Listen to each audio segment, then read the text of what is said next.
All right. All right, man. It's time to talk basketball. I'm already disheveled, so you can tell it's going to be that kind of show. I'm Jose Salviati, editor at thepeachbasket.net. He's Steve Perciello, longtime educator, vice principal, high school coach, and athletic director. And this is the 13 Rules Random NBA Thoughts Overtime podcast. This is an absolutely great time of the year to be a fan of sports in general. NHL and NBA are in preseason. WNBA and MLB are in the playoffs. NFL and MLS soccer seasons are underway. There's something for everybody. But for us at the Peach Basket, we have spent the NBA offseason, Steve and I have, discussing NBA stars from the 60s and 70s by talking about them with someone who watched them play, that being Steve. It's been great fun. We've discussed Wilt Chamberlain, Sam Jones, Rick Barry, Pistol Pete Maravich, Jerry West, and a bunch of others. Great players. And Steve added some insight because he literally remembers watching them play, which to me is incredible. We were also able to interview current NBA referee Scott Foster, NBA champions Kevin Grevey and Tom Henderson. It has been a wild, incredibly amazing NBA offseason for us. Today, thanks to the recommendation of Chris, a listener, and we're grateful for this recommendation, instead of discussing a player, we're going to discuss arguably the greatest rivalry in sports history. In fact, the greatest decade of the greatest rivalry in sports history, the 1980s battles between the two winningest franchises in NBA history, the Los Angeles Lakers and the Boston Celtics. Absolutely the best time to be alive if you were an NBA fan, with these two juggernauts just going at it every year, seemingly every year. So let's take a look at a little bit of a build-up. Today we're going to be talking about 1985. But first, a build-up in 1980. Magic Johnson, a rookie, led the Lakers, the Showtime Lakers, to the NBA Finals over Philadelphia, led by Dr. J. Boston got to the Finals in 1981, led by the big three of Bird, McHale, and Parrish. They beat the Rockets in 6 games. The Lakers returned to the Finals in 82, this time with Pat Riley at the helm. In a rematch against the Sixers, the Lakers won again in 6 games. In 83, the Sixers ruined the party by trading for Moses Malone and defeating the Lakers in the finals in a sweep. Then in 84, NBA fans got what they wanted, and Steve and I discussed this last week after a 4-year season buildup, and the NBA fans got the Lakers versus the Celtics, and it was an absolute battle. We talked about how the Lakers had really the series in control, seemingly, but Boston was a better team. Well, I think Steve made the point that the Lakers were the better team, but Boston was a champion. And at the end of the day, scoreboard rules. So regular season went to Boston, finals went to Boston, and the offseason was painful for the Los Angeles Lakers. What are they going to do in 1985? The NBA got a rematch. The Celtics were looking to repeat in 1985 as NBA champions for the first time since 1968-69. If you're a fan of the show, you know that's Steve's greatest season. That's his favorite team when the Celtics won it that year. The Celtics finished the regular season with a record of 63-19, juggernaut. Lakers 62-20. I mean, this is the two best teams in the West and the East meeting. It's just a great time to be alive. Lakers were seeking to beat Boston for the first time ever in NBA Finals history, a fact that will likely go repeated multiple times by Steve as we record this show. And also for the first time since 1955, the Finals implemented a 2-3-2 format with games 1 and 2 in Boston because they had the better record, while the next 3 were in LA, which is interesting. So we're going to go over each game as we remember it, right? I watched those games. I remember those games. I don't remember a lot of detail, but I'm certainly going to interject. We'll start with game 1. This is a game known as the Memorial Day Massacre. Let me share my screen and we'll take a look at the box score and talk about what we remember about that particular game and what it looked like for each team in the series. So let's go and take a look at wow, this box score. What a punch to the gut, right? 148-114. Boston Celtics destroyed the Lakers at home in Boston. And they even captured this in basketballreference.com, which is funny, calling it the Memorial Day Massacre. This must have been great for fans of the Celtics, and probably something you turned off in the third or second quarter if you're a Lakers fan. Steve, any memories about this game? Well, I didn't turn it off, first of all. I watched the whole game, because, I'm a basketball fan. The game was a blowout. I believe Scott Wedman had a perfect day. I think he was 11 for 11 from the floor. I remember that. And remember, I said Wedman was a really good shooter. Probably the only guy Boston had on their bench. And if you look, and it's an interesting point, Mikal Bird and DJ, Dennis Johnson, will have over 40 minutes they'll average per game. Yeah. But look what they got there. So that tells you they played a lot more in the other games. The game was never close. Boston just blew them out. Now, sitting watching the game, and I was thinking back to the year before when Boston wasn't as good as the Lakers. How could this change? How could all of a sudden Boston's much better? Something's not right. I said, it looks like Boston's going to win this series, but it's just not right. For Boston, they started using more of Danny Ainge. Gerald Henderson had been traded. Interestingly enough, he was traded for a first-round pick with Seattle. That pick became Len Bias. But so Henderson wasn't with them anymore. And if we look at their bench, Scott Wedman, Quinn Buckner was not a good player when he played with the Celtics. Cedric Maxwell, there's a story on that. Cedric Maxwell was starting, and then during the year, he hurt his knee. He got surgery, I believe, and came back late in the year. The Boston players were pissed at him, really, because they felt he was not coming back as quickly as possible. What will happen is, and this is interesting, after this series, he gets traded for a guy that you might have heard of, Bill Walton. So it was very interesting because Boston had it with Maxwell, and Maxwell now does the radio for the Celtics and is back in good graces. But for a long time, he and Larry Bird weren't getting along after after they were done. But now, everything's back good, and Max is back, and he's pretty good on the radio. But that was interesting. So Boston was really playing with five guys, if you look at it. Scott Wedman, as I said, played well, but these guys were all getting garbage minutes to bench because it was an easy game. Now, the other piece that's important, after game one, I believe the Lakers never picked the ball up. All Riley did was show film and get on them because he felt they had to learn how to win. Wow. And he really gave it, really rode him. And also Kareem, it was said, because I think he had about 12 in the first game. Go back. I think he had 12. He didn't play well. Yeah. He didn't play well. 3 boards. It looked like his age was starting to show and all the other stuff that goes with him. So he took a pounding. And I know Riley, in those film sessions in between games, was all over him and really, put it straight out to him. So there was a lot of motivation. And Riley, and he won, he won his share of games. But this is really where all of a sudden people began to realize how great a coach he can be. Yeah. Game two, things changed a lot. I'm going ahead of you because the Lakers came back and won. But go ahead. Yeah. And we'll get there. And apologies to Laker fans for spending more time on this game than we needed to. But I do want to call out because, the one recollection I have about this is, and NBA fans generally, right, we're so focused on a single game instead of the whole, right?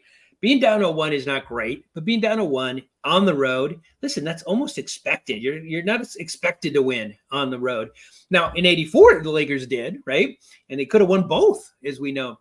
But a loss is a loss, man. You'd rather lose. People say, I've heard players say, I'd rather lose by 30 than lose by 1, right? It hurts a little more to lose by 1. So this was a blowout, undeniably. But the one thing I remember is, the rumors and it wasn't even whispers. It was the loud yells about Kareem has finally done it, right? He's gone over the edge. He's got to retire. He looked like a shell of himself. And you can see the numbers right here, 6 of 11. 22 minutes, 12 points, 3 rebounds. just horribly poor numbers. And, Steve made the point earlier, the Lakers were never in it. Take a look at the box score, right? 38-24 in the first, 41-25 in the second. For all intents and purposes, the game's over, right? The 3-point shot was in play here, but they didn't use it. They didn't use it like they use it today. And then a special shout out again, just to repeat what Steve said, Scott Wedman. Yeah, not only, right, I'm looking at the wrong stat line here. Not only 11-11, but that includes 4 for 4 from deep, which again, the 3-point, they took 9 total 3-point shots, the Celtics in that game. The 3-pointer was not the weapon it is today. But it's a blowout. It was what it was. Lakers were down 1-0, and they had to win game 2. They knew they had to win game 2. Let's take a look at what happened then. Although we had a spoiler alert because Steve already called it out. The Lakers came back 109-102 to tie up the series in Boston, which is exactly what you want, right? If you're the visiting team. So again, let's take a look at these numbers. And Steve, what rings out to you about this? Do you remember anything about this game? The only thing I remember and was Michael Cooper played really well down the stretch. He was a key player for them. Not just defense. He did scored some big baskets, but yeah. I don't remember the depth of it. I do remember them losing, and I do remember saying to myself, well, we got a series because now they got to go back to LA and they've got to figure out how to win a game there. And all of a sudden things changed. And I was much younger then. The realization was you put one game behind you and go on to the next game. And, that game means nothing if you win by 30 or if you win by 2. So, right. That was like what was going on in my head. But I did know it would get difficult in LA because the Lakers, and I guess we can call it the 25% rule or the blind squirrel finds an acorn, meaning they've played 12 times, the Celtics and Lakers over the years. Up until that point, I believe the Lakers hadn't won once. They've won 3, so that's the 25% rule. So the Lakers finally did win a few, but it took a while for them to get there. And I knew the law of averages, they couldn't win every year. And by the way, I think Bird won his 2nd or 3rd MVP this year in a row. Larry Bird was amazing, and he led everybody in the entire series in points scored, but, right, and I think this is kind of what you're alluding to. Yeah, overall, right? Look at his numbers, right? 30 points, lead everybody for the Celtics, but on 9-21 shooting. So he did not have a quintessential Larry Bird series. And I want to call out here for Boston, too, what Steve called out earlier. They were playing 6 guys, right? Look at the big numbers, right? In a close game as opposed to a blowout, right? They played the bench a lot. And the only other player off the bench, they played their starters a lot. The only player off the bench who had significant minutes was Scott Wedman. Look at the minutes. That DJ was playing. He played 43, Bird 41, Robert Parrish 38, McHale only 36. I think he'll go on and average the most minutes in that series. But they, as I told you, I think the other day, Boston would call a timeout, or not a timeout, pull Bird with a minute or so left in the 3rd quarter and let him sit, figuring during the time between the quarters, he would, they thought that would help his rest because they needed him on the court. So he'd only sit a minute on the other side and get him out there. So he was playing. If the games were close, he wasn't sitting much. Yeah. Let's take a look at the Lakers real quick before we move to game 3. This is honestly the pinnacle of Lakers basketball. This is the 5 that generally you think of it if you're a Laker fan. Byron Scott, Kareem, Magic, James Worthy, and Kurt Rambis. Look at those minutes. Same kind of thing, right, for the Lakers, except they had 2 players off the bench that were key contributors. Michael Cooper, who scored 22 points. Steve called him out earlier. And Bob McAdoo, who, his numbers here don't show a lot. 1 of 7, 6 points, but good player. And I do notice that Rambis was getting a lot of playing time. Well, I was going to call it out, right? Because, Steve has made the point that Rambis is essentially just the 5th player because they need 5. Yeah. And he did not do a whole lot of contributing in this particular game. I'm shocked. I'm really. But yeah, almost more of a bench role when you look at his minutes. But the Lakers did come out ahead, 109-102, head to LA with some momentum. Let's take a look at what happens in pivotal game 3. In game 3, the Lakers came back to win 136-111 to take a little bit of control over the series. Let's take a look at the box score first. You can see started off close game, Boston ahead. Lakers punched back in the second and third and really took control with a 10-point lead in the fourth. So, again, no real vivid memories here. What do you got, Steve? And this is just from research. Boston was winning 48-33 at one point. So if you do some math, I believe it was the Lakers from that point on, 98-63. Wow. Now, one of the things I do remember, more in 87, but the Laker crowd would really get into it, and it would rattle Boston. We could talk about 87 another time, but in game 6, Boston was winning throughout, not into the third quarter, and then the crowd got into it, a couple steals, and all of a sudden Boston was getting beaten pretty good. So once that crowd got rolling, the Lakers just went and just unstoppable. Interesting story there. Being in LA, maybe something you didn't hear about, but when Magic Johnson got here and started playing in LA, Los Angeles crowds notoriously want to beat the traffic, right? So it didn't matter if the Lakers were winning or losing by the third quarter, middle of the fourth, you're exiting the Forum, right? And that irked Magic Johnson. He just wasn't used to that. He didn't like it. And he called out Los Angeles fans. And he basically said, get off your phones, which I don't probably didn't say get off your phones. I don't think we had cell phones necessarily across the board in the 80s. But his message was clear. Pay attention to the game. Stay for the duration of the game. Be a fan. We need you. And it was a big deal out here in LA. And this was before 84, right? But the point is, he got the crowd to be an asset, right? Magic Johnson got the crowd to be an asset. So what you're saying impacted the Celtics is another assist from Magic Johnson, because he absolutely demanded that from Los Angeles fans. And Los Angeles fans notoriously, right? Not only did they leave early, they were celebrity row, and it was a very kind of posh, not a rabid fan environment in the Forum when Magic got here, but it certainly was by 1984. So let me call out just a couple things here, and then we'll go on to game 4. Let's take a look at some numbers here. Magic 17 and 16 assists. Magic Johnson, right? Kareem, he bounced back a little bit, 26 points on 10 to 13 shooting, 14 rebounds, 7 assists, solid numbers. So all of a sudden now, right, the talk is kind of quieting down. Look who started next to Magic. Byron Scott? Yeah, they made the change where they put Cooper on the bench.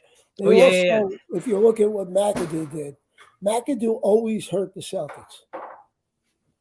He Scott Wedman the Celtics. Well, for those people that don't know, McAdoo is an ex-Celtic.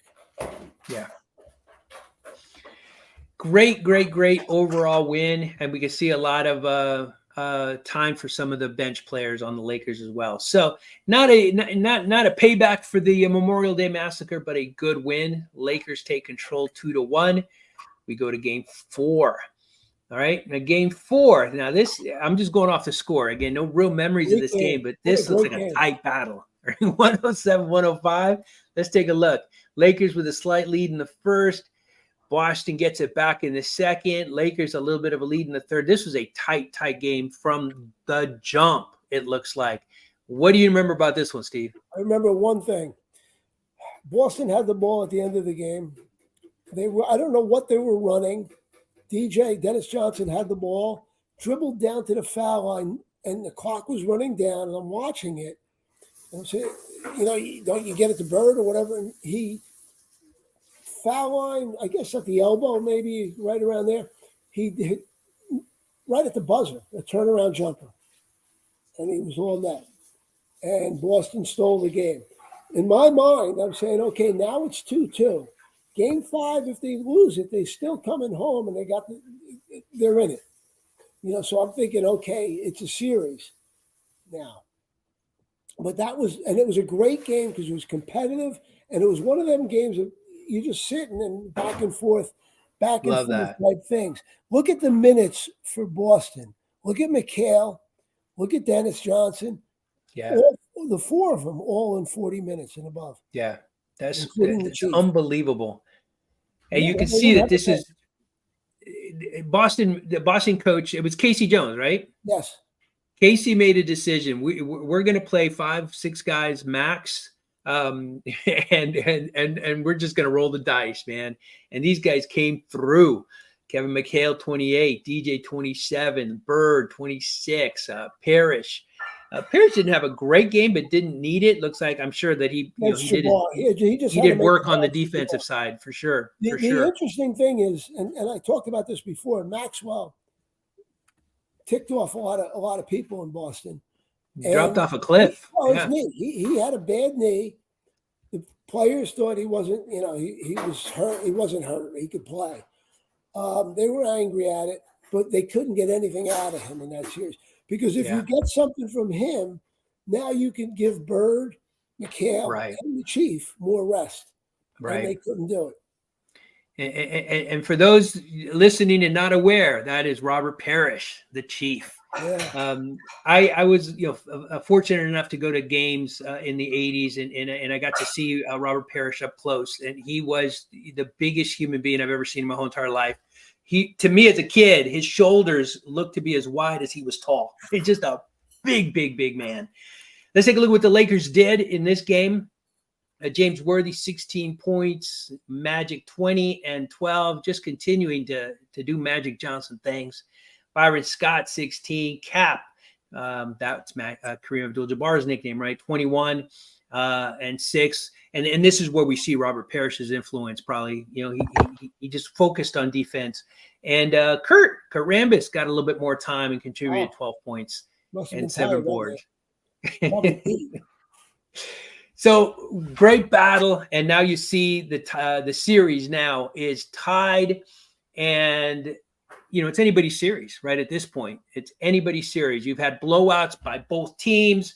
You had the Lakers a little bit more comfortable win. The Celtics with the close win in Game 4. We go to Game 5, and this is where you really start to see the Lakers become the Lakers, and the Lakers that Laker fans love to romanticize. And this is a great team. 120, 111. They won the game. Let's take a look at the box score, 35-31. So Lakers got off to a good start. And then look what they did in the second quarter, 29-20. Kept it up. They won the third. They lost the fourth, but it didn't matter. They had a big enough lead. What are your recollections about this game, Steve? Boston was down by about 15 or 20. And they made a run, and they cut it to 4. And every time, and they kept getting it there, or 5. I don't remember exactly, but every time they did, a Laker scored a basket and just stopped that. And every time it happened, they did. And then ultimately, the Lakers held on and won by 9. But the point being, Boston couldn't, just get over the hump. And again, look at the minutes there again. Yeah, staggering. Yeah, they had no bench, and and a Red Auerbach not to be able to get people that could fulfill a bench, it's a shame, and so on. And by the way, in this series, Bird, the MVP, did not have a great series. Yeah. And once again, we got Bird at 20 points, respectable number, but 8 of 17 shooting. He did not shoot the ball well. And we've got a little snippet we're going to show you too, the last 2 minutes of the last game, and you'll see something that I don't remember ever seeing in a game that Larry Bird did. You'll see it here in just a minute. By the way, look at the assist for Dennis Johnson. Wow, 17 assists, 22 points. Probably one of the most underrated, super players that you'll ever see, and he did whatever had to be done for them to win. Phenomenal player, quiet player. That's what I remember about DJ, but just an absolute assassin. I enjoyed watching him play. I didn't care that he was on the Sonics or the Celtics. He was just a fun player to watch play. Now, take a look at what Kareem did. Now, keep in mind, right? Series is tied. This is a must win. Kareem had heard, he'd been a Laker for a long time. He'd heard all the talk about the Celtics. He knows they'd never won. They've never won. Kareem came out 36 points, probably to match his age, give or take. 7 assists, 7 boards. What a game. What a game by the captain. 26 and 17. So Magic matched to DJ. 33 for James Worthy. Just unbelievable. Again, the pinnacle of Los Angeles Lakers basketball. Kurt Rambis, 27 points. Concentrated on the defensive end, did his job. And then Byron Scott with 4. And Coop again, I'm sure had some lockdown defense against Bird. Larry Bird, we've said it before, has said Michael Cooper's the toughest player that ever defended him. And I can't help but think that contributed a little bit here. So Lakers now up 3-2, and now you travel to Boston. Last 2 games are in Boston, right? The Lakers have never won in Boston. The Lakers have never beaten Boston overall, ever.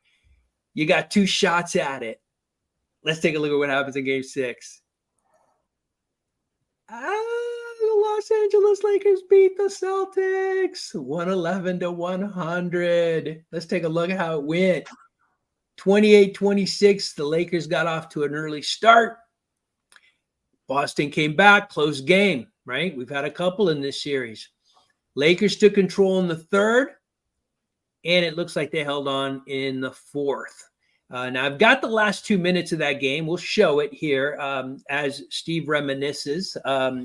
And with apology, Steve, I know this one's a tough one. The Lakers won. We'll take a look at the box score. But let me play the last 2 minutes of this game. And then, Steve, let me know what you remember about this one.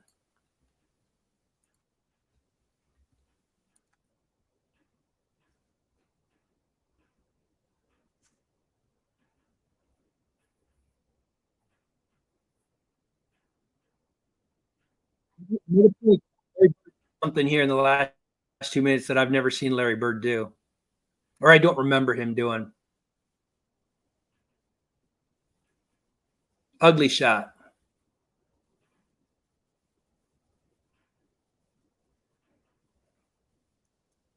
This is it right here. Look at this.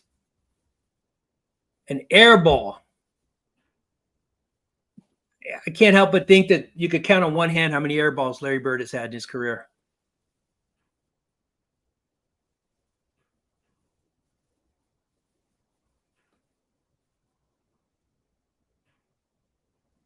Now, I don't remember much, but I remember feeling relief after Kareem did what he's about to do here in a second.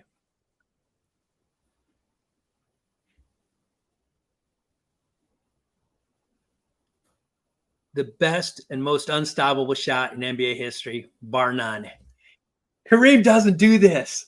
Kareem doesn't do this. He knew the history. He knew what he was doing. He knew what that shot meant. The Lakers were about to win. But they don't win that often, so he got excited. I understand that. But he was a quiet guy. He never did that. You just didn't see that kind of enthusiasm from him. They're so used to getting beat that, you get excited over things like that. Did you just hear what the announcer said? What? He said, not a dynasty. You can't hear it at all? No. What did he say? Oh, no. I'm sorry, you guys. What did he say? He said the Lakers have been in 5 of the last 6 finals, won 3 of 4 or 4 or 5. I don't remember exactly. He said not a dynasty, which is shocking to me. Tommy Heinsohn was doing the game. He was doing the color. And I'm so sorry if you guys cannot hear this. That's on me. But they said not a dynasty. By today's standards, it's an absolute dynasty. Bad foul, by the way, to take DJ to the line. No need to do that. Oh, there we go. Interesting. Good pass.